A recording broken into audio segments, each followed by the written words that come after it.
Bonsoir, mesdames et messieurs. Je vous souhaite la bienvenue à cette séance du Conseil de la Ville de Victoriaville, séance régulière pour le mois de juillet 2020. On va se retrouver aussi au mois d'août, bien sûr, mais un peu plus tard, c'est la période des vacances.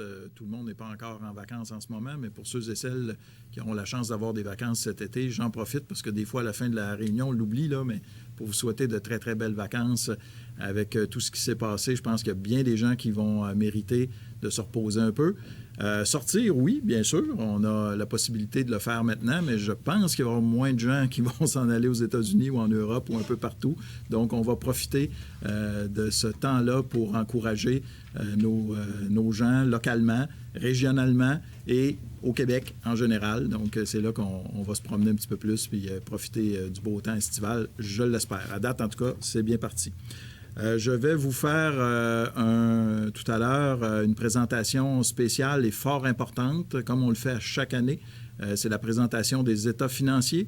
Donc, évidemment, vous voulez savoir comme électeur également, comme contribuable, si le Conseil de ville de Victoriaville, son maire, son administration a fait des bonnes choses et a bien géré vos finances au cours de l'année précédente. Alors, on a de bonnes nouvelles pour vous à cet égard-là.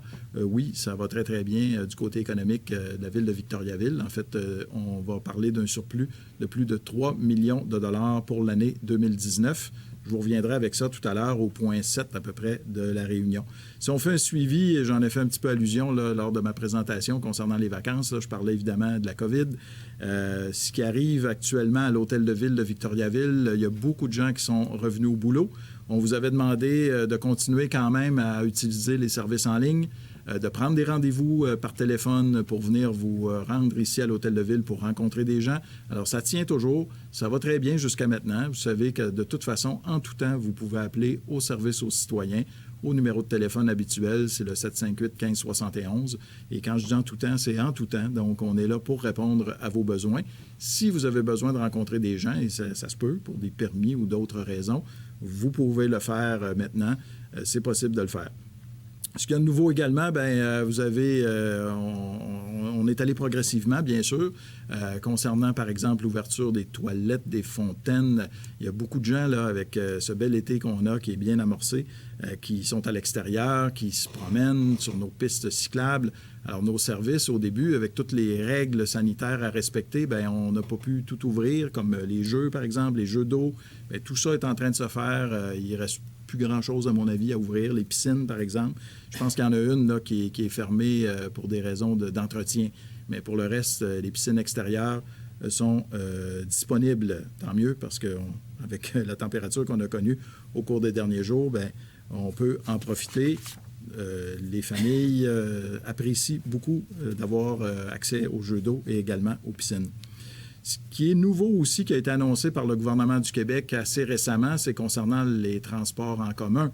Et ici, à Victoriaville, vous le savez, c'est par le biais de taxibus qu'on se transporte, qu'on se véhicule quand on utilise le transport en commun. Alors, la ville de Victoriaville et Taxibus ne fait pas exception à ces nouvelles règles. C'est une obligation. Ainsi, tous les usagers de Taxibus et les chauffeurs devront porter un masque lors des déplacements à compter du 13 juillet, et ça jusqu'à nouvel ordre. Il y a une espèce de période là, où je pense jusqu'au 27 juillet peut-être, là, où il y a une certaine tolérance, mais tout ça est disponible sur le site Internet de la ville de Victoriaville, les détails. C'est une mesure qui s'applique pour tous les passagers âgés de 12 ans et plus. Alors, je vous invite à être responsable finalement et de respecter les consignes de la santé publique à cet égard. Aussi, vous avez sans doute remarqué, on en avait parlé lors d'une séance spéciale du Conseil de ville le 17 juin, mais ce n'était pas télévisé, c'était sur Facebook par contre, mais vous avez remarqué les changements au centre-ville de Victoriaville. Donc, il y a beaucoup de gens qui nous parlaient de soit ce qu'ils avaient vu ailleurs ou des idées qu'ils avaient pour faire en sorte qu'on relance un peu l'économie de nos commerces qui ont évidemment eu beaucoup de difficultés pendant 3 mois quand tu es obligé d'être fermé, sauf certains commerces évidemment qui étaient jugés essentiels. Il y en a plusieurs au centre-ville de Victoriaville et ailleurs sur le territoire de la ville qui ont connu beaucoup de difficultés parce que quand tu fermes ton commerce et puis que pendant 3 mois de temps, tu n'as pas les revenus qui vont avec, c'est évidemment très difficile. et particulièrement les restaurateurs. Et même lorsqu'on a donné la permission aux restaurateurs d'ouvrir leurs portes, bien, c'était limité le nombre de places où les gens pouvaient aller s'asseoir en raison de la distanciation physique qu'ils doivent respecter. Donc, même si c'est une terrasse, était obligé aussi à l'extérieur de respecter ces règles-là. Et on a eu beaucoup de demandes. On a discuté, on a parlé avec la SDC qui représente les commerces du centre-ville pour en venir à cette solution-là, c'est-à-dire faire un sens unique sur la rue Notre-Dame, au centre-ville de Victoriaville. Alors, ça commence, là. Alors, il y a des gens qui ont installé leur terrasse.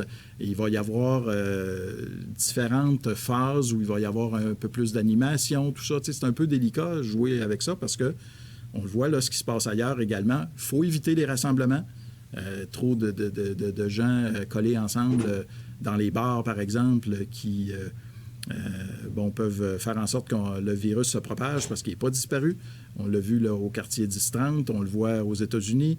Alors, c'est ça qu'il faut éviter, mais en même temps, on a tout l'espace nécessaire pour pouvoir être nombreux au centre-ville, mais quand même en respectant la distanciation physique. Alors, c'est ce qu'on va souhaiter pour l'été.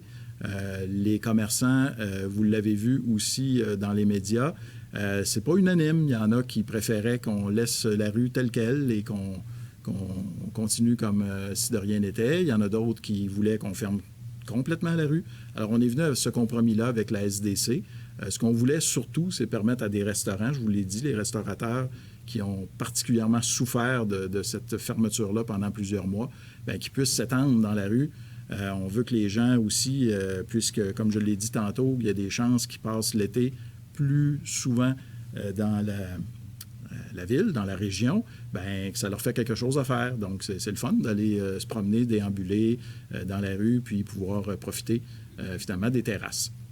C'est ce qu'on va faire. Tantôt, je vous parlais de l'ensemble de la ville parce que vous allez le voir aussi, il y a des commerces, des restaurateurs qui nous ont demandé de l'aide auprès de la régie des courses et des alcools et des jeux pour nécessairement avoir certains permis. Alors, la ville de Victoriaville a l'intention de collaborer avec ces entreprises-là, même quand c'est sur leur terrain. D'aller dans le stationnement, par exemple, il faut que la ville assure l'organisme gouvernemental que ça ne va pas contre notre politique, notre zonage. Alors, on va faciliter les choses. Vous allez voir ça apparaître petit à petit. Là, il va y avoir des possibilités d'aller un petit peu plus loin que le terrain habituel pour ces commerces-là. Donc, je vous invite à encourager l'achat local, nos commerces. Vous avez au centre-ville beaucoup d'animations déjà. Avec le 3 juillet, on a commencé le marché public, donc le rendez-vous gourmand qui est encore là une fois cette année. Ça a été un grand succès, puis je dis ça en toute connaissance de cause parce que j'y suis allé, j'ai parlé aux producteurs qui étaient présents pour cette première journée-là, vendredi dernier, et ils avaient pratiquement tout vendu. Alors vraiment, vous répondez présent. Vous êtes fidèles au rendez-vous et encouragez nos producteurs locaux. C'est vraiment bien apprécié de leur part, ça, je peux vous le dire. C'est certainement. Et de notre part aussi. Alors voilà pour ces informations. Qu'est-ce qu'il y a de bon aussi? Oui, du côté de la sécurité publique, pour vous dire qu'habituellement, on fait une tournée là, de porte-à-porte pour la vérification des avertisseurs de fumée. Alors, vous avez des pompiers qui se promènent puis qui vont vous rencontrer. La COVID nous fait changer un petit peu notre approche de ce côté-là. L'ensemble de la population va recevoir ou a reçu un encart, en tout cas, ça va se faire d'ici la fin de juillet, dans lequel des consignes sont décrites pour faire l'auto-vérification. Ça veut dire que vous vérifiez vous-même votre avertisseur de fumée. Vous serez invité à remplir aussi un court questionnaire en ligne avant le 31 août. Les participants courent la chance de remporter un extincteur portatif, un avertisseur de fumée ou un détecteur de monoxyde de carbone. Toujours du côté des pompiers, parlant d'incendie et de sécurité, l'équipe du service de la sécurité publique organise à nouveau sa collecte de sang. Ce sera les 20, 21 et 22 juillet, toujours à la caserne. Tous les détails sont disponibles sur le site d'EMA Québec et de la Ville. Maintenant, vous l'attendez comme à chaque mois, le rapport des permis de construction. Moi, je suis content parce que, je vous l'ai dit, j'étais vraiment très surpris, on va le dire comme ça, mais de voir à quel point on n'est pas loin des chiffres de l'an dernier, malgré le fait que l'économie a été mise sur pause. Alors, on est à 2 millions près, à peu près, en termes de dollars, là, versus entre l'année 2019 et l'année 2020 concernant les permis de construction. Alors, ça ne fait pas exception pour le mois de juin. Il y a eu 282 permis d'émis comparativement à 189 l'an dernier. Je veux juste vous dire qu'il y a beaucoup de permis de piscine, par exemple. Vraiment, cette année, là, il semble qu'on bat des records. On le savait, les magasins de piscine en parlaient, là, mais nous, on le voit aussi concernant les permis de piscine. Il y en a beaucoup. Profitez de votre été chez vous, évidemment.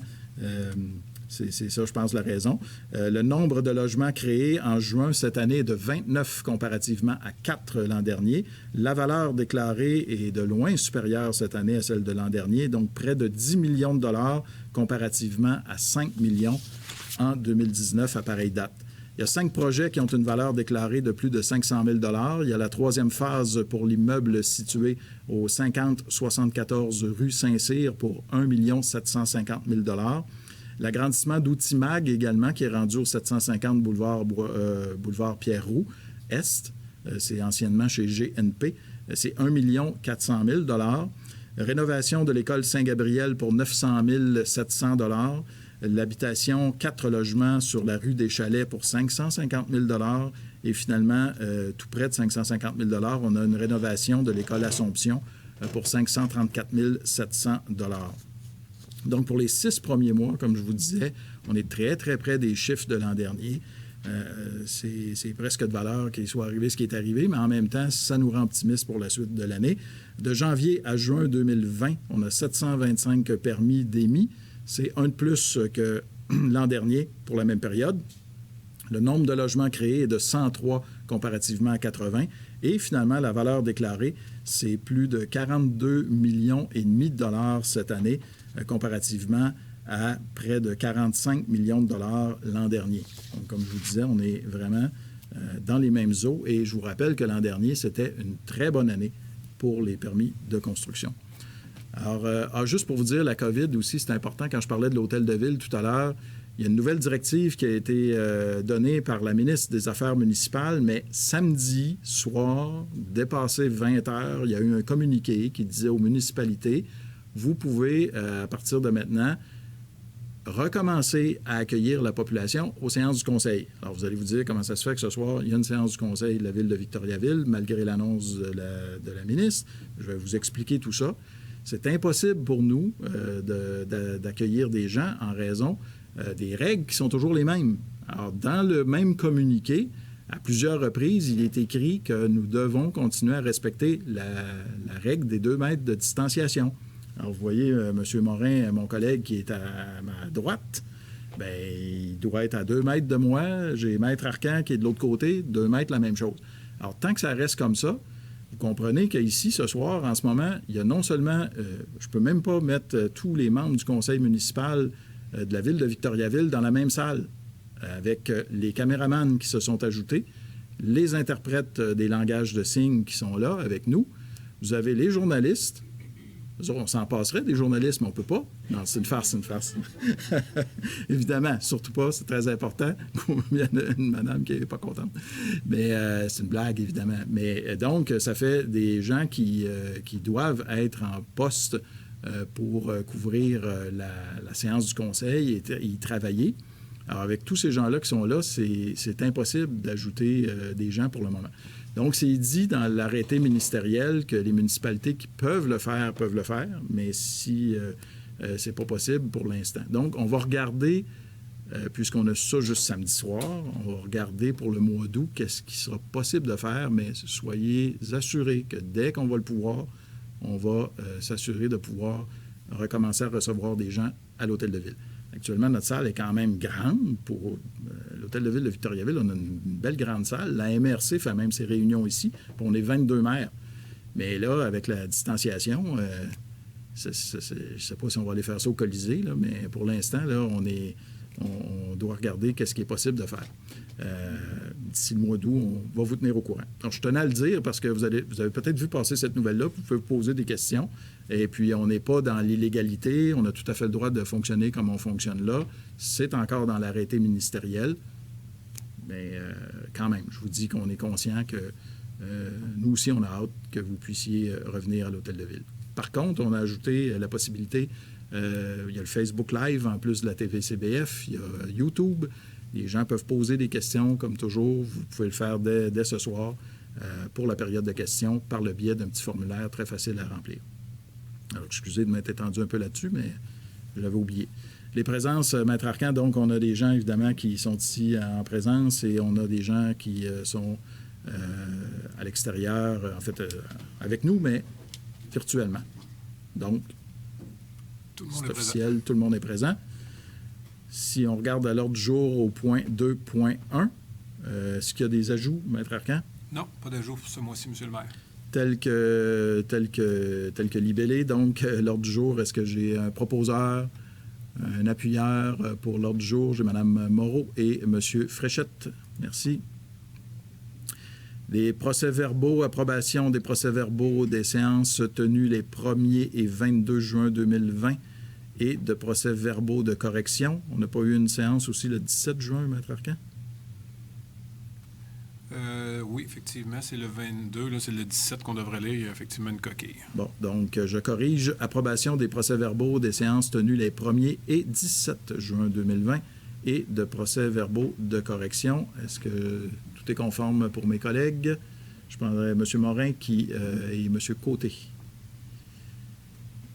Point 6.1. Embauche d'une personne au poste d'électromécanicien au sein du service de l'environnement, division de l'eau potable et des eaux usées. En communication et données d'un rapport de Mme Véronique Vachon, conseillère en ressources humaines relatif à l'embauche sur une base permanente de M. Sylvain Paris au poste d'électromécanicien à compter du 15 juin 2020. Proposeur, Mme Lambert, appuyé par M. Poisson. 6.2. Nomination sur une base temporaire d'une personne au poste cadre de contremaître au sein du service du loisir, de la culture et de la vie communautaire. Alors, étant donné certains mouvements de personnel au sein du service, il y aurait lieu de désigner M. Steve Roy au poste de contremaître au sein de la division, du service du loisir, de la culture et de la vie communautaire, et ce sur une base temporaire. M. Côté propose. Et Mme Moreau appuie. 6.3. Embauche d'une personne au poste cadre de contremaître au sein du service des travaux publics. Alors, il s'agit d'un remplacement dans ce cas-ci et d'approuver le rapport de M. Jean Mercier et de procéder à l'embauche de M. Roch Hamel au poste cadre de contremaître au sein des services des travaux publics pour une période de probation de 6 mois, et ce, à compter du 29 juin 2020. Proposeur, M. Gauthier, appuyé par Mme Pilon. Est-ce que j'ai bien vu? Oui. Parfait, merci. 6.4. Nomination d'une personne sur une base permanente au poste de pompier à temps partiel au sein du service de la sécurité publique, division des incendies. Ensuite, au rapport de M. Francis Anger, il s'agit de procéder à la nomination sur une base permanente de M. Tommy Plourde au poste de pompier à temps partiel, et ce, à compter du 6 juillet 2020. M. Provencher, Mme Moreau. 6.5, création du poste cadre de conseillère stratégique aux communications au sein de la Direction générale, division des communications. Alors, il s'agit d'un rapport du directeur des ressources humaines, M. Jean Mercier, qui demande de procéder à la création du poste cadre permanent de conseillère stratégique aux communications au sein de la Direction générale, division des communications, et ce, en date d'aujourd'hui. La description de tâches et l'évaluation du poste faisant partie intégrante de la résolution. Proposé par M. Gauthier, appuyé par M. Paulin. À partir de 6.6 jusqu'à 6.11, est-ce que j'ai raison, Maître Arcan? Oui.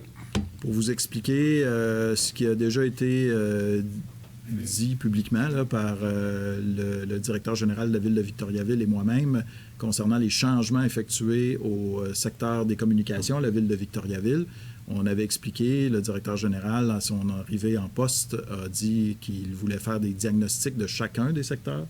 Suite au diagnostic qui a été fait par une firme externe du côté du secteur des communications, il y a eu une réorganisation. Alors, c'est le résultat, si on veut, de cette réorganisation-là qu'on va retrouver dans les prochains, les prochains items, si on veut, là, de 6.6 à 6.12, où je pourrais avoir un seul proposeur, un seul appuyeur. Pour l'ensemble des résolutions, toutefois, on devra quand même adresser l'ensemble des... Ce que je vais faire. Parfait. 6.6, entente à intervenir entre la Ville de Victoriaville et l'employé numéro 019 210 010. Ensuite, 6.7, abolition du poste cadre de coordonnateur au sein de la Direction générale Division des communications. 6.8, abolition du poste cadre de conseiller en marketing au sein de la Direction générale Division des communications. 6.9, création du poste cadre de chef de division des communications au sein de la Direction générale Division des communications.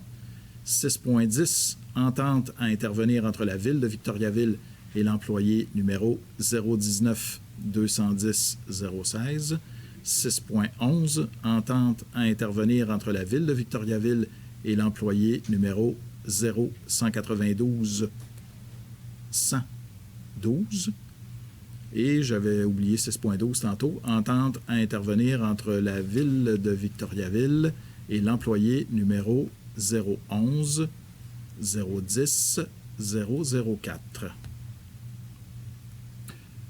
Est-ce que j'ai une proposition? Avez-vous d'autres choses à ajouter, vous? Non, ça complète. Parfait. Mme Moreau propose et M. Provencher appuie.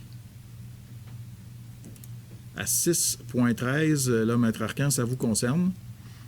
Dans cette réorganisation, le directeur général adjoint, c'est un poste qui existait déjà. Même à mon arrivée, Maître Arcan occupait le poste de directeur général adjoint. Avec l'arrivée d'un nouveau directeur général, il a voulu donner plus de responsabilités à son adjoint. Alors, l'organigramme est même fait de telle façon que le directeur général a certains secteurs plus rattachés, si on veut, à sa responsabilité. Le directeur général adjoint a aussi certains secteurs qui sont sous sa responsabilité, ce qui n'était pas tout à fait le cas avant. C'était organisé d'une autre manière. Donc, il y a un changement pour le contrat de travail de Maître Arcan, qui ne dira rien. Contrat de travail à intervenir entre la Ville de Victoriaville et Maître Yves Arcan au poste cadre de directeur général adjoint et directeur du service juridique. Est-ce que j'ai un proposeur, Mme Lambert et M. Paulin, qui appuient? Félicitations, Maître Arcan. Merci. On en avait déjà parlé. Jusque-là, on officialise les affaires, je pense. 6.14, modification à être apportée à l'organigramme dont je parlais, donc à l'organigramme fonctionnel de la Ville de Victoriaville.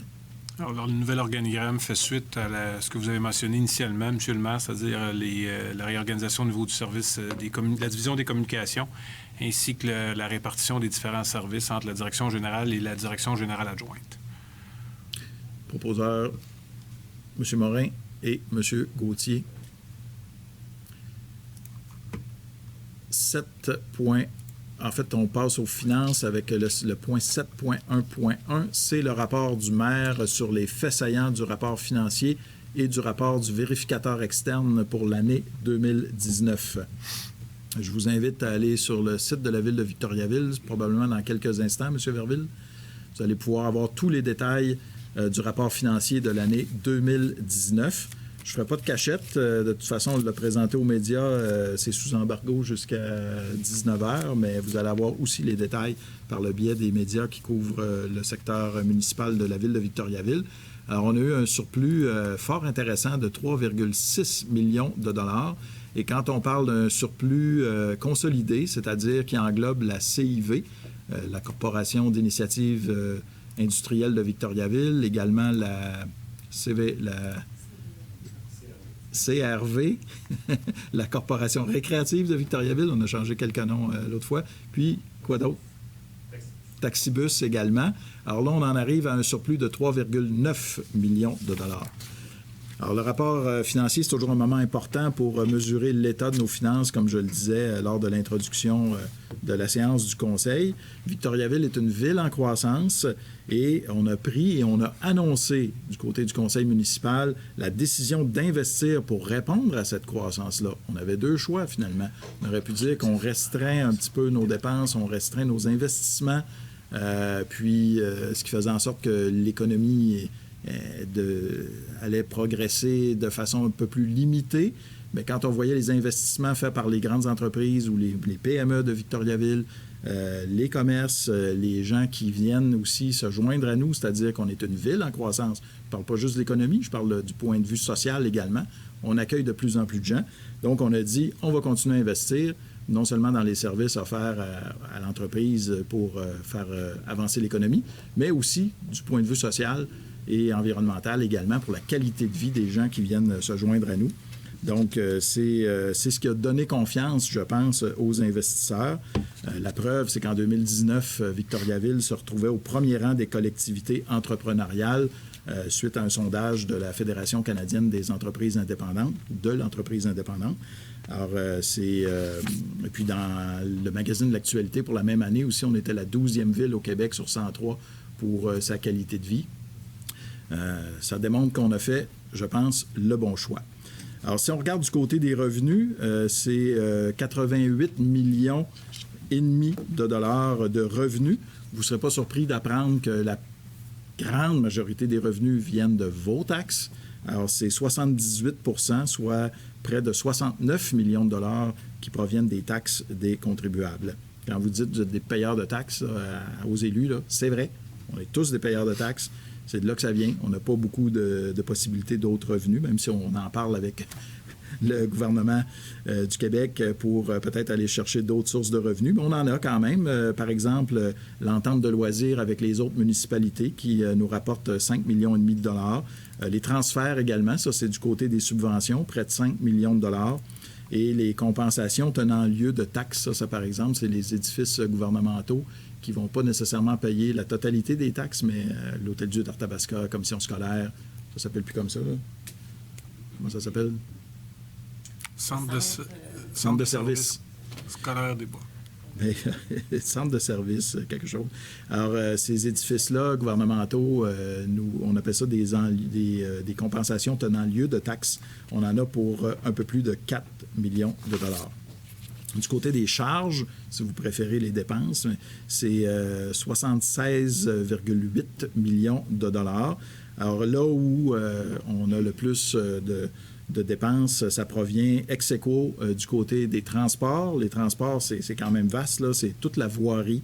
Le déneigement entre là-dedans également. Donc, ce secteur va chercher 21 % des dépenses de la ville de Victoriaville, soit presque 15,8 millions de dollars. L'hygiène du milieu, c'est tout le volet environnement à la ville de Victoriaville, mais le traitement des eaux, les matières résiduelles, ça aussi, c'est 21 %. En chiffre absolu, c'est à peu près 16 millions de dollars.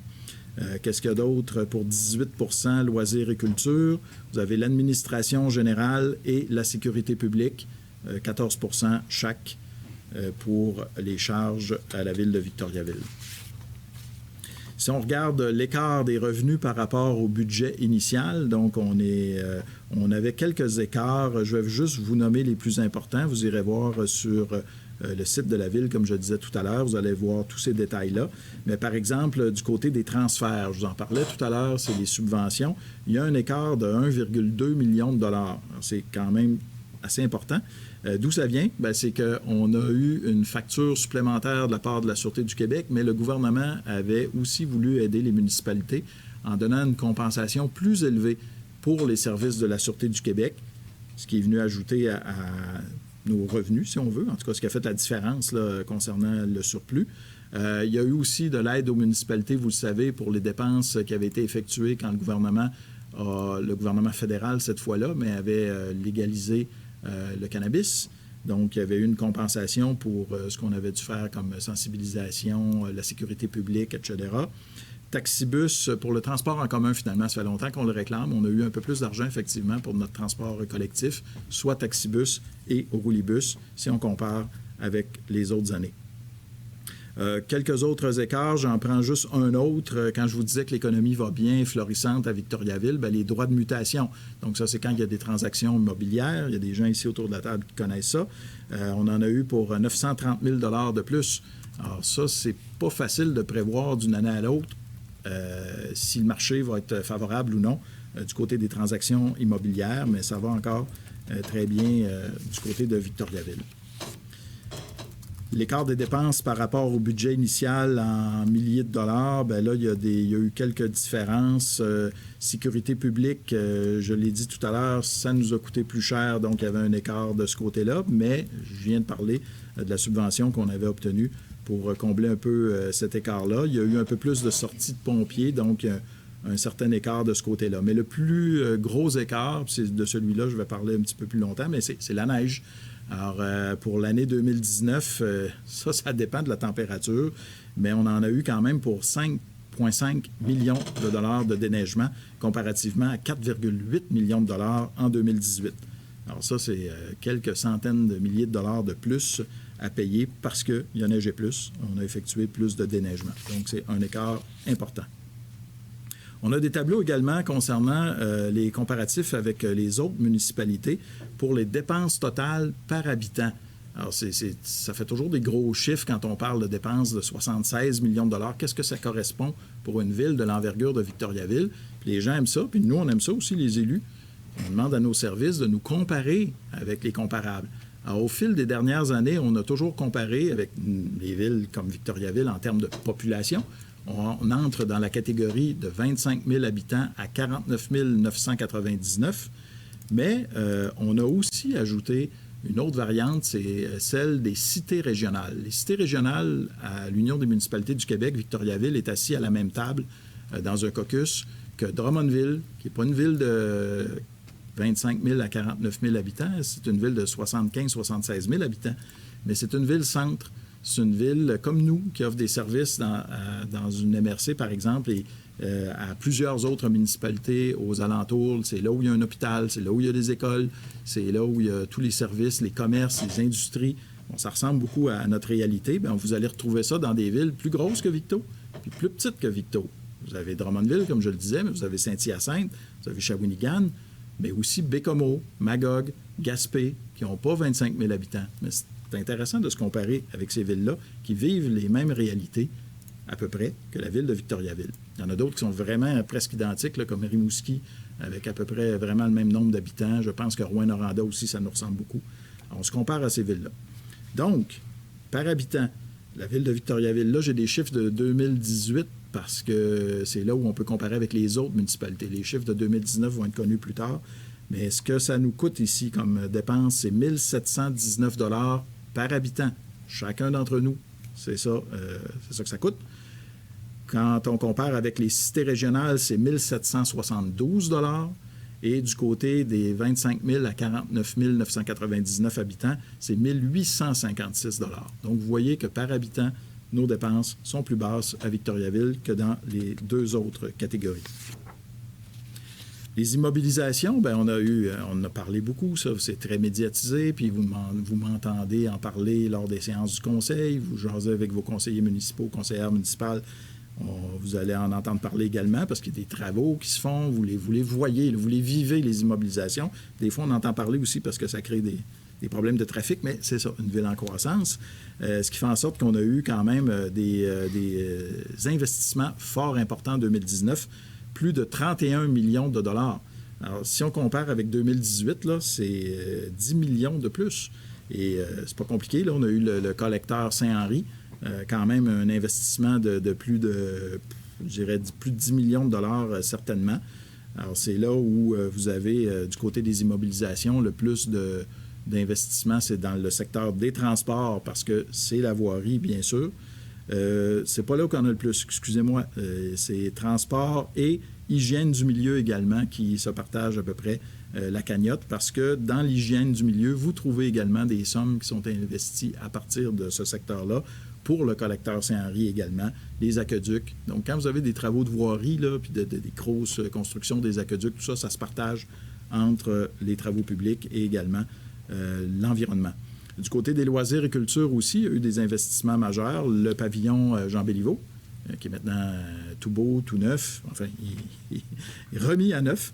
Le parc Jean Béliveau, on a aussi réfrigéré la glace du Colisée. Alors, c'est des investissements qu'on a fait. Puis, du côté de la sécurité publique, je vous donne juste un exemple. On a un beau nouveau camion échelle pour les pompiers.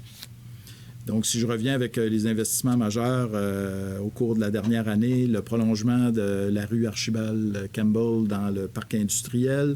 Vous avez également la voirie, on en parle à chaque fois, vos conseillers, conseillères municipales prennent en note vos besoins, vos demandes. On ne peut pas tout faire les rues en même temps, mais on en fait pour au moins 4 millions de dollars par année.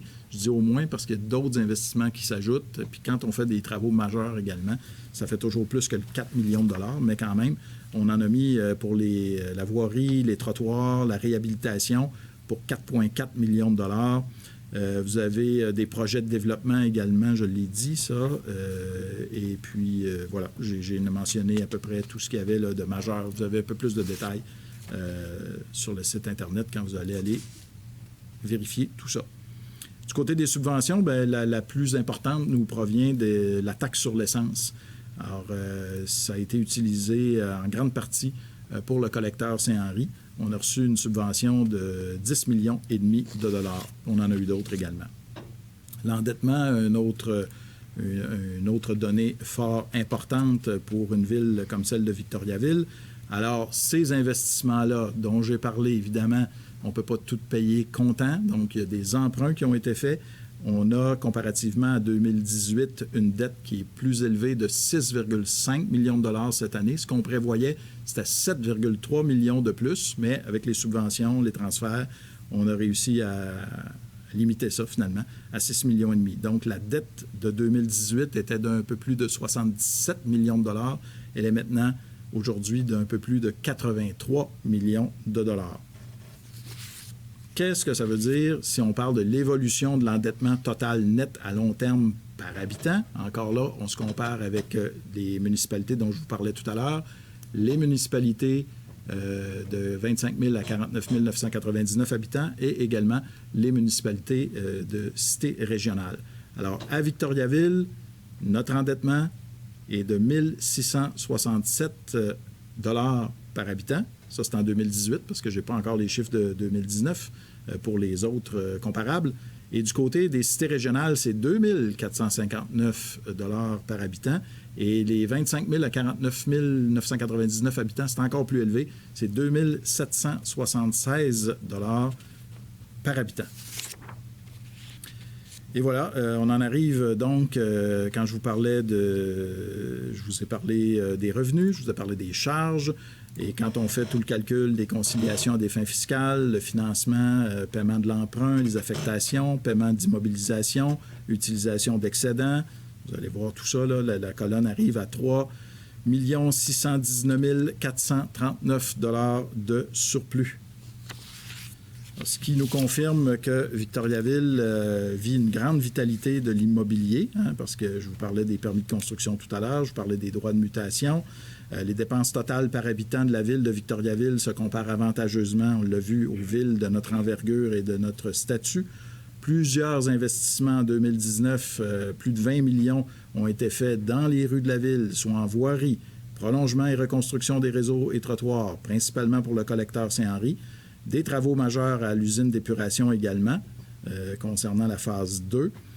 Une piste cyclable, les pistes cyclables finalement, soit qu'on les réhabilite ou encore qu'on en ajoute, comme c'est le cas dans l'écoparc cette année. Et je reviens avec les aménagements, soit au parc Jean Béliveau, la mise à niveau du pavillon Jean Béliveau, la réfrigération Colisée Desjardins, tout ce que j'ai déjà dit. Donc, ces investissements ont pu être faits en maintenant la situation avantageuse de l'endettement de la ville avec un endettement par habitant de près de 50 % moins élevé que ses comparables. Cette situation a été rendue possible, entre autres, par l'obtention de subventions pour environ 35 % des investissements totaux de 2019. C'est pas mal résumé. J'ai fait ça sans m'étouffer. Fait que je vous invite à aller voir, je m'excuse, mes papiers sont pas mal chiffonnés, mais j'ai utilisé ça pour la présentation aux médias aujourd'hui, puis je prends des notes dessus. Mais vous allez sur le site de la Ville de Victoriaville trouver tous les détails concernant les états financiers. Merci beaucoup. Il faut les adopter maintenant. Non, M. le maire, le rapport, c'est un dépôt. C'est un dépôt, effectivement.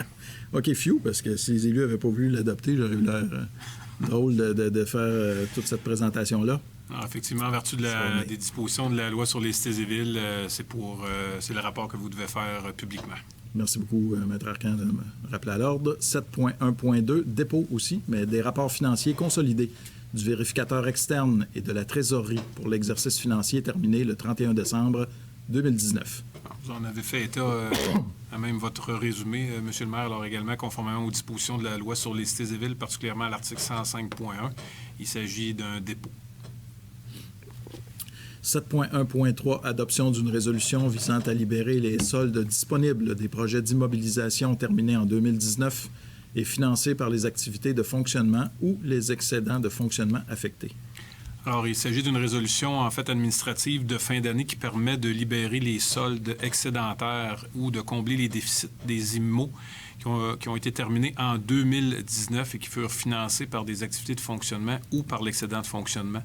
Alors, dans l'exercice actuel pour 2019, il y a des économies pour un montant négligeable de 72 $ au niveau des activités de fonctionnement et de 117 633 $ et 1 au niveau de l'excédent de fonctionnement de la municipalité.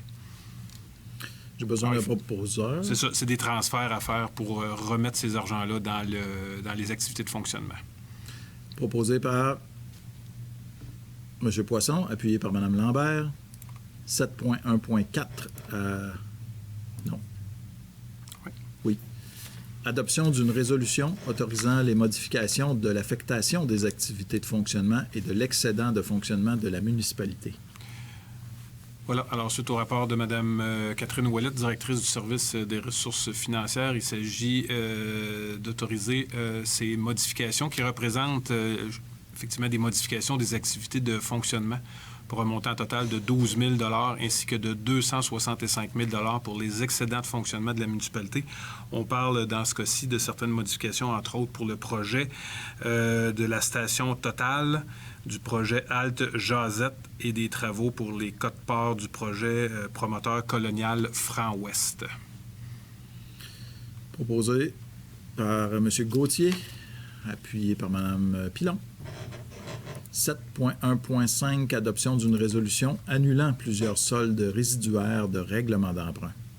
Oui, alors il s'agit de vulgairement fermer 4 règlements d'emprunt qui, au total, nous autorisaient à emprunter 14 886 700 $, alors qu'ont été réellement financés 9 668,80 $, ce qui fait un solde résiduaire à annuler de 5 218 620 $.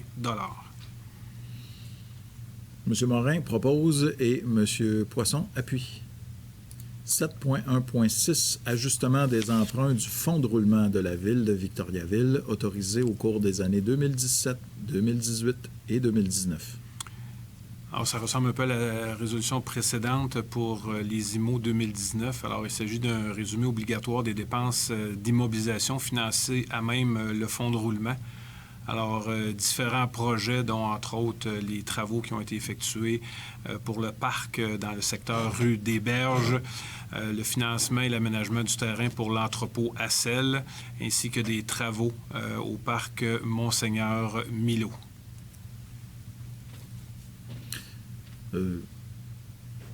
Oui, bien, M. Gauthier, merci, M. Côté. 7.1.7, ajustement des autorisations de dépenser concernant le règlement d'emprunt numéro 1130-2016. Alors, il s'agit de pouvoir fermer à la demande de Mme Catherine Ouellette le règlement d'emprunt 1130-2016 et qui autorisait des dépenses de 7 097 780 $.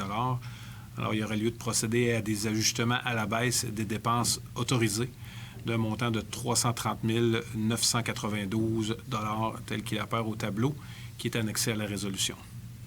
Il s'agissait à l'époque d'un règlement parapluie. M. Provencher propose et Mme Lambert appuie. 7.1.8, adoption d'une résolution autorisant des dépenses prévues au règlement d'emprunt numéro 1210-2018, règlement parapluie.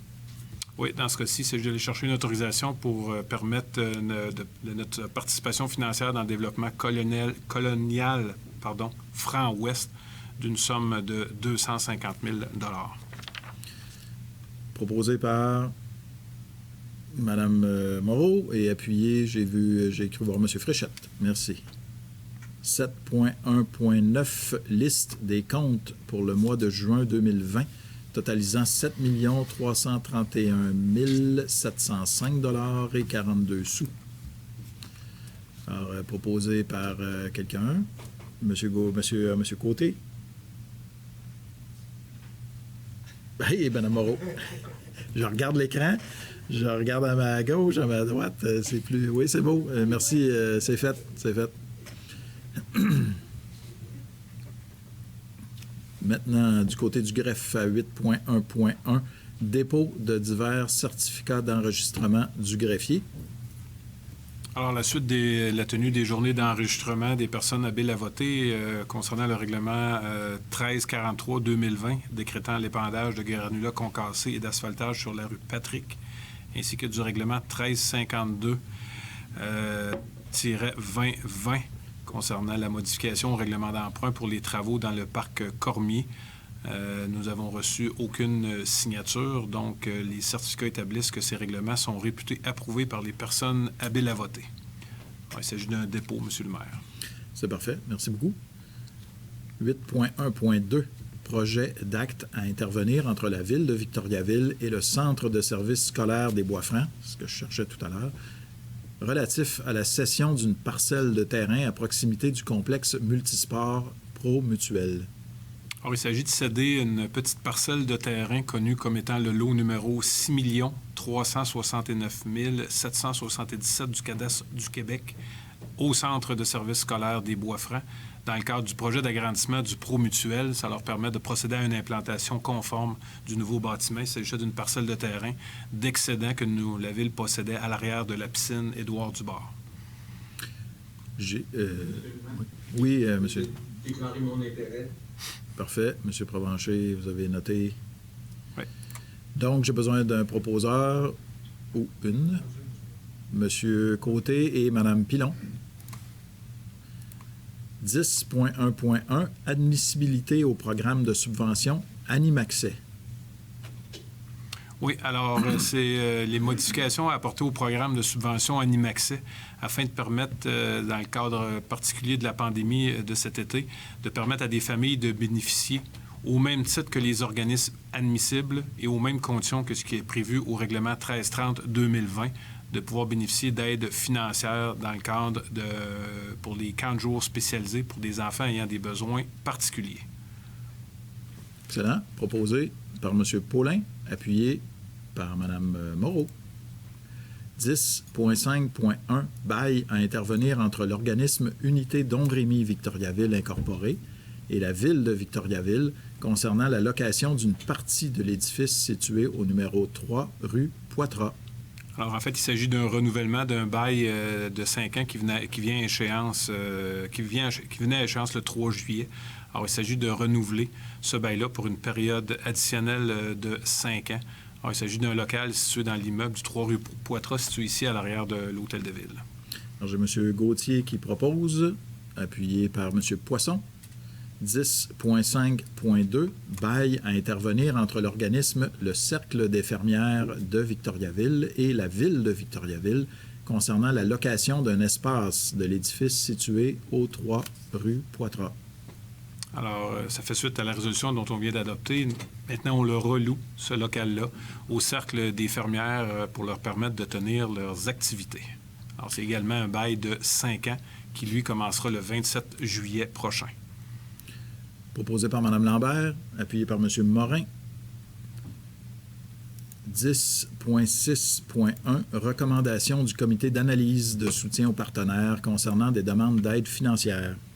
Oui, alors une seule demande d'aide financière pour ce mois-ci. Il s'agit d'une demande formulée par le Carrefour d'entraide bénévole des Bois-Francs pour une somme de 3 500 $.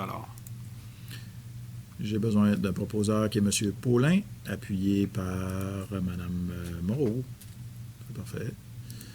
12.1.1, offre de services reçus afin de retenir les services professionnels d'une firme d'ingénieurs conseils en vue de la construction d'une piste multifonctionnelle et de l'optimisation des trottoirs sur le boulevard Jutras-Est entre les boulevards des Bois-Francs Sud et Arthabasca. Alors, il s'agit de services professionnels où il y a eu 2 soumissionnaires. Alors, les services EXP ont obtenu un pointage final de 3,73, alors que la firme Pluritech a obtenu un pointage de 4,078.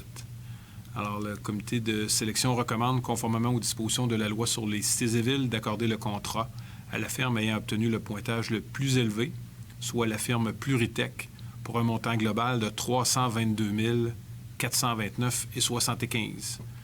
Toutefois, aujourd'hui, il aurait lieu que d'accorder les volets 1 et 2, c'est-à-dire les volets conception et les volets appel d'offres et recommandations, pour un montant total de 104 192,45. Les autres volets, excusez, M. le maire, étant conditionnels aux 2 premiers. Proposé par M. Poisson, appuyé par M. Fréchette.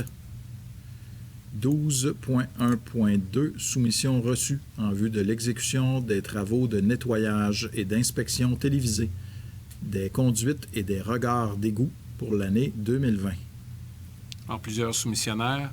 Service Infraspec, 174 933,21. Le groupe ADE Estrie, 165 863,38. Simo Management, 142 603,40. Campar Environnement, 141 171,76. Veolia, 119 394,88. Canexplore, 112 445,15. Inspec Vision 3D, 112 369,66. Et Can S Inspec, 104 739,54. Alors, la plus basse soumission étant conforme, M. Francis Poisson-Carignan, ingénieur à la division de la planification des infrastructures, recommande que le contrat soit accordé à Canexpec au prix de 104 739,54.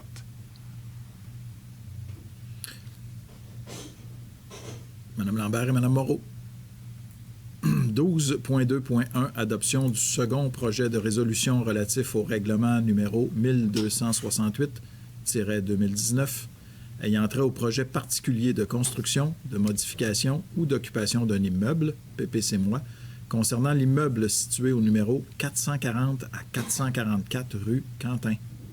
Immeuble situé dans le parc industriel P.A. Poirier, afin de permettre les usages suivants. Alors, on parle de recycleurs de véhicules routiers, recycleurs de métaux précieux, semi-précieux et non ferreux, et d'un point de dépôt, recyclage et vente de produits électroniques. Alors, étant donné la situation actuelle, M. le maire, il y aurait lieu que le conseil municipal remplace la procédure d'enregistrement des personnes habiles à voter par un processus de consultation écrite d'une durée de 15 jours, tel qu'autorisé par l'arrêté ministériel numéro 2020-033. Est-ce que j'ai quelqu'un qui propose? J'ai M. Côté, appuyé par M. Gauthier. Plusieurs dérogations mineures à Maître Arcan, donc de 12.3.1 à 12.3.7. Je vais vous laisser nous donner les adresses de ces dérogations. Alors, une demande de dérogation mineure pour l'immeuble situé au 1150 rue Notre-Dame-Ouest, formulée par Pièce Fontaine 1994. Alors, suite à l'analyse, le CCE recommande d'accorder les dérogations mineures de façon conditionnelle. Une demande pour l'immeuble du 82 rue du Curé-Suzard, formulée par le Centre de services scolaires des Bois-Francs. Alors, où il est recommandé d'accorder également de façon conditionnelle les différentes dérogations mineures demandées. Pour l'immeuble du 41 rue des Glaïeuls, déposé par Mme Cornelia Pfeiffer, le CCU recommande d'accorder les dérogations mineures telles qu'elles ont été formulées. Également, une demande de dérogation mineure formulée par la compagnie 92-75-67-17 Québec Inc. pour les immeubles situés au 945, 951, 957 et 963 rue des Jonquilles, ainsi qu'au numéro 5 à 17 rue des Pensées. Alors, le CCU recommande d'accorder la dérogation mineure telle qu'elle fut présentée par la compagnie. Une demande pour l'immeuble du 734 boulevard des Bois-Francs-Sud, formulée par Projet Céramique Incorporé. Alors, il est recommandé d'accorder les dérogations mineures telles qu'elles ont été formulées.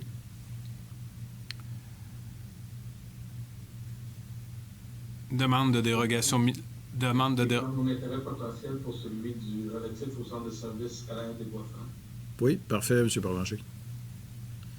Demande de dérogation mineure pour l'immeuble du 9-13 rue Châtel, qui a été formulé par la compagnie 92-23-20-57 Québec Inc. Le CCU recommande d'accorder les dérogations mineures telles que formulées.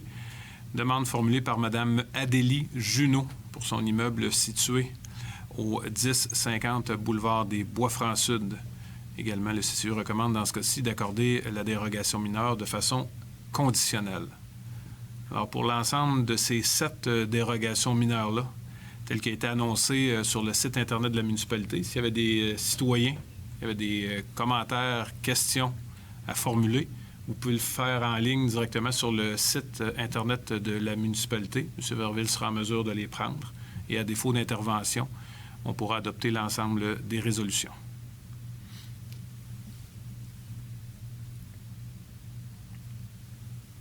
M. Verville. Donc, est-ce que j'ai un proposeur? J'ai M. Gauthier, appuyé par M. Paulin. 12.4.1, rapport du comité consultatif d'urbanisme de la ville de Victoriaville relatif à des projets ayant trait au plan d'implantation et d'intégration architecturale, PIIA.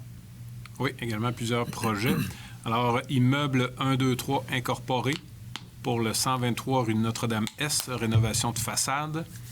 La compagnie 92-51-56-18 Québec Inc. pour le 588 boulevard des Bois-Francs Sud, où on parle d'une démolition du bâtiment principal. Pour la compagnie 92-94-94-52 Québec Inc. pour le 771 des Bois-Francs Sud. Il s'agit d'un remplacement d'enseigne. Projet de Mme Michel Labbé, M. Mathieu Tourigny pour le 869 rue Cartier. Il s'agit d'un agrandissement. M. Vincent L. Laverdière pour son immeuble du 82 rue Saint-Jean-Baptiste, où il y a une modification d'enseigne existante. Projet de M. Jimmy Turcotte pour le 934 boulevard des Bois-Francs-Sud. On parle d'une rénovation de galerie. Pour l'immeuble du 65 rue Saint-Louis, propriété de Église, Amour et Vie. Il s'agit de la rénovation de la façade.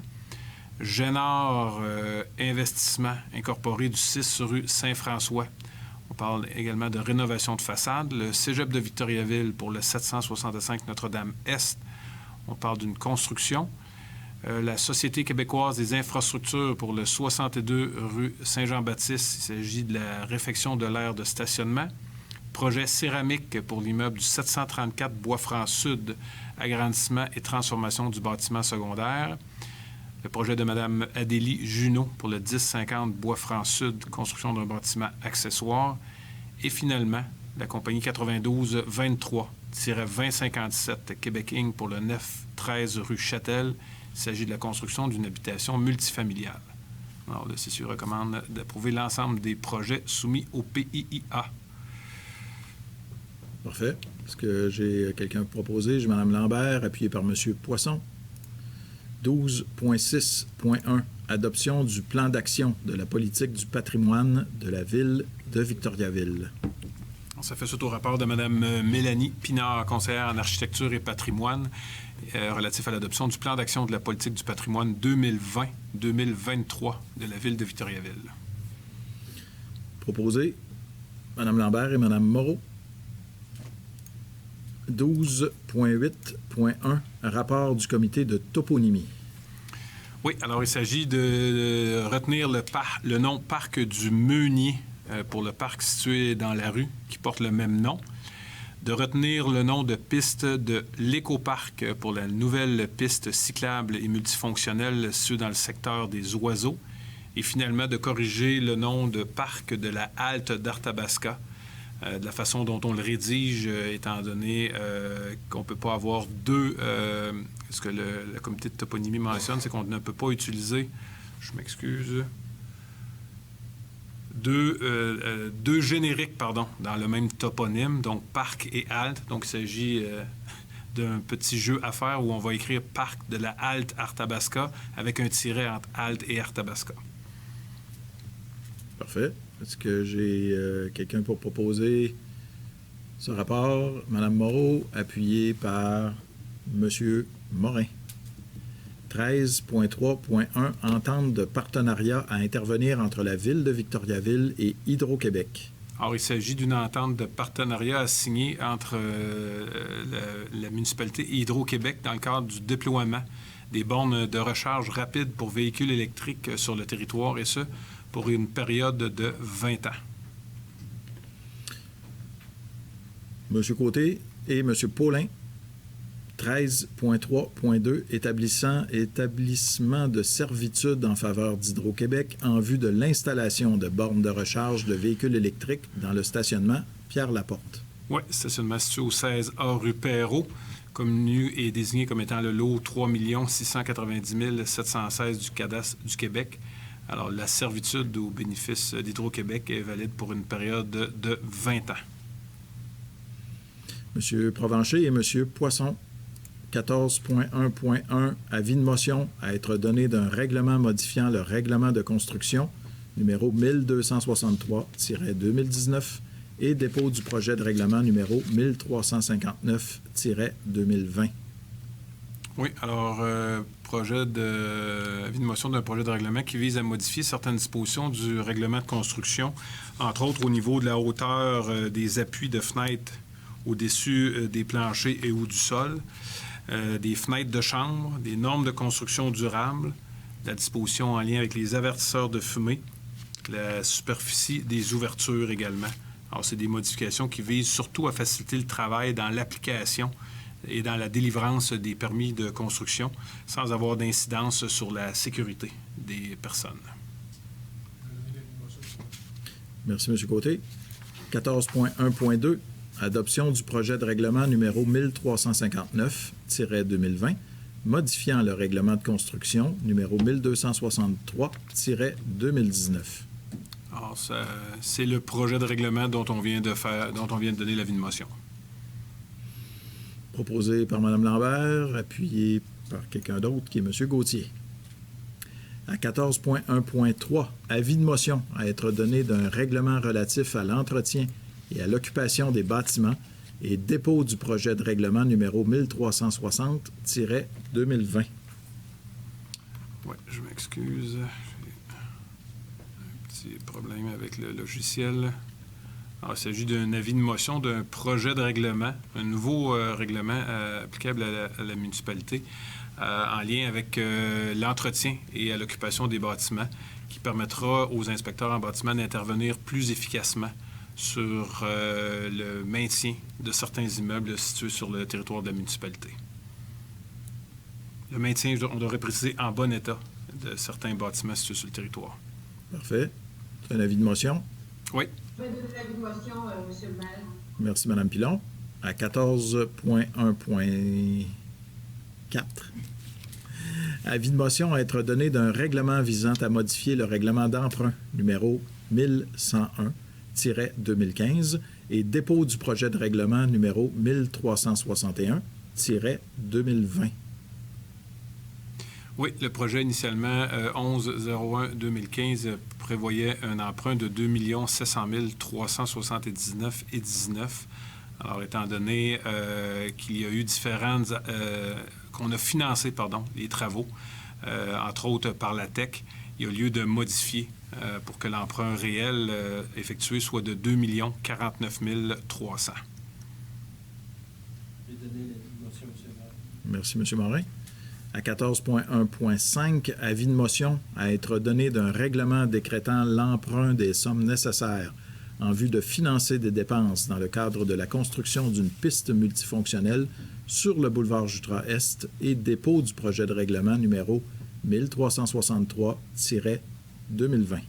On parle ici d'un règlement qui décrète l'emprunt d'une somme de 2 211 000 $ en vue de financer les dépenses dans le cadre de la construction d'une piste multifonctionnelle dont vous avez mentionné et dont on a octroyé le contrat au niveau des services professionnels un petit peu plus tôt dans la séance.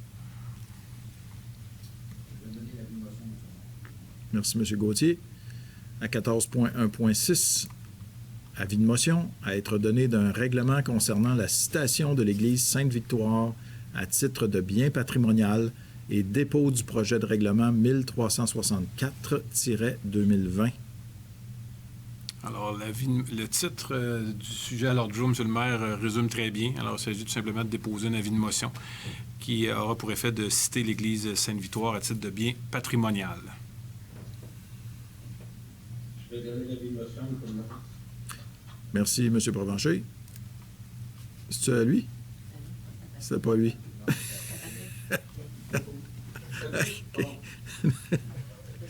Ouais, c'est pas bien grave, hein? Si vous le permettez, je vais juste applaudir Michael sur un dossier qui me tient particulièrement à cœur pour une des plus belles églises de notre région. Oui, parfait. Merci. 14.1, c'est parce qu'à la maison, on rit, là, il faut faire comprendre. Là, habituellement, il va par ordre d'ancienneté pour les avis de motion, parce que ça peut être n'importe qui, là, dans le fond. Et puis, ben là, c'est ça, M. Provencher vient de passer en avant de M. Paulin, avec sa barbe grise. C'est ça qu'il est plus ancien. 14.1.7, adoption du règlement numéro 1353-2020, modifiant le règlement numéro 1260-2019, constituant le plan d'urbanisme. Alors, ce sont des modifications qui sont peut-être un peu techniques, mais qui ont pour but de modifier le plan des affectations au sol, entre autres par l'inclusion dans l'affectation mixte du lot 6 086 364 et par l'inclusion dans l'affectation du sol résidentiel de haute densité d'une partie des lots 6 335 162 et 6 335 165. Alors, ça fait suite à l'avis de motion donné le mois dernier. M. Côté, M. Gauthier, 14.1.8, adoption du règlement numéro 1354-2020, modifiant le règlement de zonage numéro 1261-2019. Oui, règlement qui vise à modifier certaines zones, entre autres les zones d'habitation H138, H153 et H155. Il s'agit d'agrandissement, ainsi que d'agrandir la zone mixte M431. Proposé par M. Poisson et appuyé par M. Côté. 14.1.9, adoption du règlement numéro 1355-2020, modifiant le règlement numéro 1268-2019, relatif aux projets particuliers de construction, de modification ou d'occupation d'un immeuble, PPC-. Oui, alors ça fait suite à l'avis de motion qui a été donné le mois dernier. La modification a pour objectif de préciser que les projets particuliers doivent être conformes aux objectifs du plan d'urbanisme. Mme Lambert puis Mme Moreau. 14.1.10, adoption du second projet de règlement numéro 1356-1-2020, modifiant le règlement de zonage numéro 1261-2019. Oui, alors il s'agit de permettre la vente au détail de nourriture pour animaux domestiques dans la zone agro-commerciale AC 917. Alors, étant donné qu'on est au stade du second projet, M. le maire, il y aurait lieu que le conseil municipal remplace la procédure d'enregistrement des personnes appelées à voter par un processus de consultation écrite d'une durée de 15 jours, tel qu'autorisé par l'arrêté ministériel 2020-101. 14.2.1-033. Proposé. M. Poisson. M. Morin. 14.2.1 demande au ministère des Affaires municipales et de l'Habitation relative aux coûts liés aux mesures sanitaires de l'Office municipal d'habitation de Victoriaville-Warwick. Alors, c'est une demande de certaines municipalités, M. le maire, qui a été adressée suite à la situation vécue concernant la pandémie, les coûts supplémentaires liés, entre autres, avec l'embauche des différents services de sécurité. Alors, où la municipalité demande au ministre des Affaires municipales d'assumer entièrement les coûts liés à ces mesures exceptionnelles. Proposé par M. Paulin, appuyé par Mme Lambert. Vous avez levé votre main en même temps. Je vais poursuivre avec le point 16.1, les interventions des membres du conseil municipal. Est-ce que j'ai un ou une collègue qui veut partager une information quelconque avec nous? Oui, M. Morin? Oui. Oui, c'est par rapport à l'interdiction d'arrosage des pelouses. Avec les canicules qu'on connaît, c'est encore en vigueur. Des pelouses, il y a plusieurs pelouses jaunes en ville. Il y en a qui ne savent peut-être pas, mais j'ai appris ça, que même si la pelouse est jaune, elle n'est pas morte, elle est en dormance. Fait qu'il y en a qui sont peut-être inquiets et qui décident d'outrepasser l'interdiction. N'ayez pas peur des pelouses, ils vont survivre. Puis cette interdiction-là aussi, c'est pour les pelouses. C'est aussi pour l'asphalte. Hein? N'arrosez pas votre asphalte. Mais vous pouvez arroser votre jardin. C'est sûr qu'il y en a beaucoup qui se sont mis au jardinage cet été. Là. C'est évident. Là, on a des tomates, des légumes, on ne les laisse pas mourir. Fait qu'on peut prendre un peu d'eau pour notre jardinage. Merci, M. Morin. C'est très pertinent. Vous savez qu'il y a une règle à Victoriaville. Vous pouvez arroser justement vos jardins. Bon, quand on peut, c'est la pelouse, mais là, pour l'instant, c'est interdit, mais c'est facile à suivre. Là. Si votre adresse civique est un nombre pair, vous pouvez arroser les journées paires. Si c'est un nombre impair, vous pouvez arroser les journées impaires.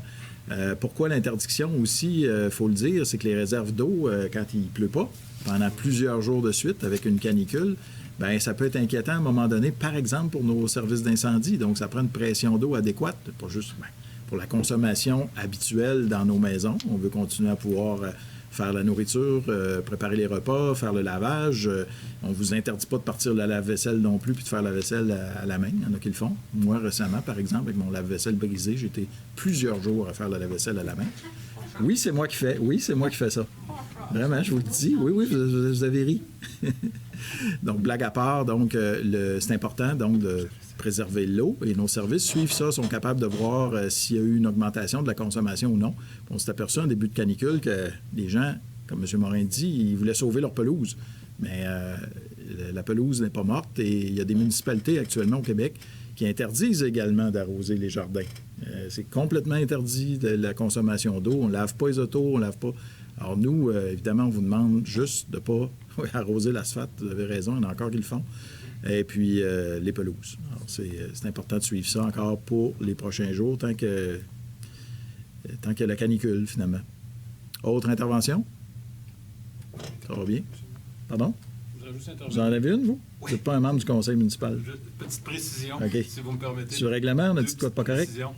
Quand on a adopté les procès-verbaux, c'est le 22 juin, c'est non pas le 17. Là, j'ai vérifié l'horaire. Là, on avait vraiment eu une séance le 22 juin, alors je tiens peut-être à rectifier ça. Et l'autre élément également, quand on a donné les avis de motion des règlements d'emprunt, j'ai glissé un petit peu rapidement. On vient comme habitué au niveau de la pandémie. Alors, il y aura lieu également pour ces deux règlements d'emprunt-là. Que le conseil municipal décrète qu'on peut y aller par une consultation écrite de 15 jours au lieu de tenir des journées d'enregistrement pour les règlements d'emprunt 1361-2020 au point 14.1.4 ainsi que le 1363-2020 au point 14.1.5. Alors, je modifierai, si vous êtes d'accord, la résolution pour permettre de tenir cette consultation-là, cette journée d'enregistrement-là, de façon par une consultation publique de 15 jours. Parfait. Faites bien de le préciser avant qu'on termine notre réunion. Merci beaucoup, Maître Arcan. Maintenant, on en est rendu à la période de questions pour le public. C'est M. Verville qui est le public, mais qui parle au nom de quelques personnes, finalement, qui ont pu nous poser des questions via le site de la ville de Victoriaville. Première question, M. le maire. Il provient de M. Marc-André Gilbert qui nous demande qu'est-ce qui va advenir des activités extérieures pour Victoriaville après la COVID-19?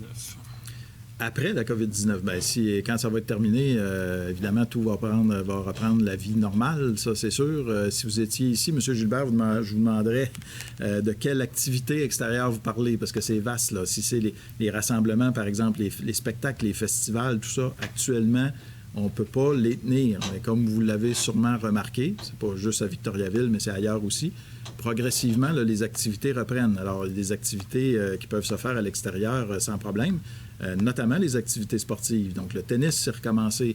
Je vous ai parlé des piscines tout à l'heure extérieures, le soccer, le baseball.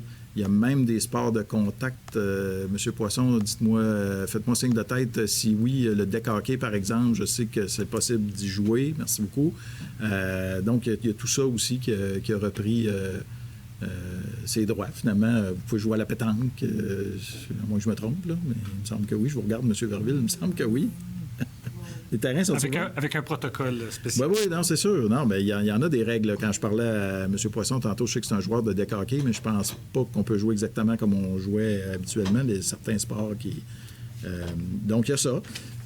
Donc, pour répondre à votre question, finalement, lorsque la COVID-19 sera terminée, bien, tout ce qu'on peut faire, on le fait déjà. Et dès que ce sera possible, tout va reprendre son cours normal. On a hâte le plus vite possible. Question cette fois de Annie Moreau qui me demande est-ce possible de mettre à la récupération les capsules de café Nespresso comme à la ville de Shawinigan vient de le faire? Oui, c'est possible. C'est juste que ce n'est pas encore le cas sur le territoire de la ville de Victoriaville. La gestion des matières résiduelles, c'est Gestera qui s'en occupe. Je sais qu'ils sont sur le dossier. C'est peut-être même pas la première fois qu'on parle de ça. Ça se récupère, effectivement, ces capsules-là. Actuellement, les gens qui ont du Nespresso doivent aller soit au magasin à Québec, soit au magasin à Montréal de Nespresso pour aller, je ne vais pas faire de publicité, là, mais je pense que c'est ça qu'on me demande. Là, mais, donc, tu vas porter tes capsules utilisées. Mais il y a des municipalités, effectivement, je pense pas juste Shawinigan, mais qui déjà permettaient la récupération. Ça s'en va à Saint-Jean-sur-Richelieu, ça, par exemple. Alors, il y a du transport là-dedans. C'est sûr qu'idéalement, c'est pas le moyen le plus écologique de prendre du café, ces petites capsules-là, parce que pour les fabriquer, c'est de l'aluminium avec... ça prend pas mal d'énergie, là. Mais bon, les gens ont le droit, évidemment, c'est sur le marché d'en acheter. J'aimerais bien qu'on puisse les récupérer ici, mais c'est avec Gestera là, qu'on est en train de discuter pour que ça puisse se faire. Madame, dès que ce sera possible, on va vous tenir informé. Question de Stéphanie Vigneault. Qui parle de circulation vitesse, en fait. À quand l'amélioration du quartier des Oiseaux, en parlant de la limite de vitesse à 40 km/h, un nouvel asphalte, rue des Grives et des Hirondelles, les dos d'âne, par exemple, comme par exemple ce qui s'est fait dans le quartier Sainte-Famille? En fait, vous avez remarqué, puis on l'a annoncé, on a travaillé sur ce dossier-là avec le Comité des transports, mais bien sûr, nos partenaires que sont la Sûreté du Québec, notamment, nos partenaires, puis les citoyens, citoyennes. Donc, il y a toujours des consultations qui se font par quartier. Les conseillères municipales sont très à l'affût de ça également. Il faut comprendre que juste mettre une pancarte 40 km/h, en tout cas, on s'est fait convaincre de ça, puis on l'a vu avec des exemples dans d'autres villes, là. Juste la pancarte, c'est pas suffisant. Donc, il faut qu'il y ait quand même une certaine surveillance policière. Il faut quelques éléments aussi qui sont dissuasifs pour la vitesse automobile. C'est pas mal la plainte qu'on a le plus souvent. Pour ce qui est de votre quartier, ça va venir, madame, comme ça va venir partout sur le territoire de la ville de Victoriaville, dans les quartiers résidentiels. Il y en a des fois qui ne sont pas de bonne humeur parce qu'ils disent sur le boulevard, quand c'est 50 km/h, je vois pourquoi qu'on mettrait ça à 40. Ce ne sera pas le cas. C'est dans les quartiers résidentiels. Et puis, d'ici un an, M. Côté, probablement, là, tout va se faire en 2021. Pour 2021, donc prévu pour l'an prochain. Il devrait y avoir une consultation, si tout va bien, si le COVID le permet. Au courant d'ici à l'hiver. Là. En fait, normalement, je pense que les dernières consultations pour les quartiers de cette année, il y a eu des consultations au mois de janvier-février. Donc, mais c'est prévu pour 2021. Parfait. Merci beaucoup. Les rues, les Grives et les Hirondelles, la demande est acheminée au service technique de municipalité. J'ai eu une rencontre avec la direction générale puis nos ingénieurs à la ville. Puis ils sont en train de regarder la possibilité de trouver une façon de l'inclure dans les plans, dans le PQI, là, dans le plan d'infrastructure. Donc, j'attends des réponses à cet effet-là. Merci, M. Mais le Côté. dossier est acheminé au service concerné. Parfait. Voilà. Merci. Question posée par Sylvie Huppé. Quand pourrons-nous recommencer les ventes de garage? C'est une bonne question. C'est évidemment à cause de la COVID, mais on a reçu votre question un peu à l'avance. Je vous avoue qu'on a fait quelques vérifications. Mais je voulais voir dans d'autres municipalités. Alors, il y a des municipalités qui interdisent encore les ventes de garage en raison des règles de la santé publique, mais il y en a d'autres qui les ont permis. Alors, ce que j'ai demandé à aux membres de la direction, c'est de faire certaines vérifications pour voir quand ce sera justement possible de recommencer les ventes de garage sur le territoire de la ville de Victoriaville. Moi, dès que j'apprends qu'il y a des villes qui le permettent, je veux voir un peu si je veux pas... C'est pas moi qui vais prendre le téléphone et dire à Santé publique qu'il y en a qui le font, qui ne devraient pas le faire, mais si les villes le font, je suis pas mal sûr que c'est parce qu'elles ont le droit de le faire. Donc, on va vérifier tout ça. Et puis, restez à l'écoute. On va vous informer là, de la reprise là, des ventes de garage, le cas échéant. Nouvelle question, cette fois de Nathalie Hamel, qui demande « Serait-il possible d'ajouter une priorité de tourner à gauche à la lumière de l'avenue Donne, rue Saint-Paul et le boulevard Bois-Franc-Nord? C'est une intersection très dangereuse. » C'est toujours possible, mais il faut passer par le comité des transports. Je vais me retourner vers le président de ce comité, mais je ne sais pas si, M. Côté, vous avez déjà eu ce type de demande-là pour ce secteur-là. Mais c'est sûr qu'il faut faire les vérifications nécessaires pour voir si c'est la bonne solution. Mais peut-être que M. Côté a quelques détails à nous Oui, il y a offrir. certaines rues auxquelles on s'est penché sur cette question-là, entre autres le virage à gauche sur Débigaré. Ça faisait longtemps qu'on nous le demandait. Je pense que ça a pris un certain temps parce qu'en même temps, il faut savoir que si on met du temps du virage à gauche, on brise un petit peu la synchronisation sur Bois-Franc. Donc, il y a des conséquences ailleurs. Fait qu'il faut juste évaluer ça. Mais c'est un dossier que je pourrais apporter au comité de transport, juste m'assurer pour cette intersection-là en particulier, parce que je ne veux pas dire n'importe quoi, là, mais je sais qu'il y a plusieurs intersections sur Bois-Franc qui ont été emmenées au comité de transport. Donc, c'est un dossier avec ma collègue, puis mon collègue Michael, puis Chantal. On va en discuter au comité de transport sans problème. Bien, merci beaucoup, M. Côté. Donc, vous pourrez transmettre la question de Mme à M. Côté. Et c'est ce qui complète les questions reçues sur le formulaire sur le site Internet. Merci, M. Verville. Merci, Mesdames et Messieurs. Alors, merci pour votre participation. On est maintenant rendu à la levée de la séance. Je n'ai pas une grande conclusion à faire puisque je vous ai souhaité bonnes vacances au début de la séance. Ensuite, j'ai fait le rapport financier qui a pris quand même un certain temps. Alors, plusieurs dossiers dont on a discuté ce soir. Merci beaucoup d'avoir été là, que ce soit par le biais de la télévision communautaire, que ce soit par le biais de Facebook Live, YouTube. On va trouver un nom français, ça, Facebook en vie. C'est de même que ça s'appelle. Et on va se retrouver, bien sûr, au mois d'août, certainement, sauf que, comme je vous l'ai dit, en raison de la période de vacances, ce sera plus à la mi-août qu'il y aura une prochaine séance du Conseil de la Ville de Victoriaville. Je vous souhaite de très, très belles vacances à tout le monde, ceux et celles qui ont la chance d'en prendre. Profitez-en bien. Je l'ai dit en début de soirée, on en a bien besoin, je pense, avec tout ce qu'on a vécu, qu'on n'a pas fini de vivre. Je sens que les choses reprennent leur cours plus normal, alors ça fait du bien pour tout le monde. Merci beaucoup d'avoir été là. Et puis, je vais prendre la levée de l'Assemblée, par exemple, parce que sinon, on ne s'en ira pas. M. Gauthier est prêt à faire ça, puis M. Côté. Merci beaucoup, messieurs, mesdames, messieurs. À l'écran, je vous remercie beaucoup aussi de votre participation, chers collègues. Au revoir. Bonsoir.